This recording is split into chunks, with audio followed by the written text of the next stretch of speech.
Put it right here in your chest and say, I am. My school is bully free.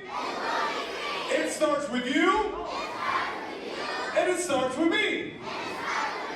And the reason why this is so important, because number one, in order to defeat the scepter, we have to work together as a team. Listen, you can ask your teachers, you can ask your parents. Almost any major goal and dream in life is accomplished many times by working with other people.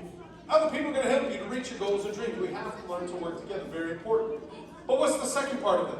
It takes you, and it takes what? Me. And who are we pointing at when we say me? Ourselves. Because every single one of us has to get to the point in life where we learn to be responsible for the choices that we make in life. Listen, here's a fact. No one is ever born a winner. Likewise, no one is ever born a loser. It doesn't happen. But every single one of us is born a chooser. We make choices every single day of our lives that will determine whether or not we reach our goals and dreams.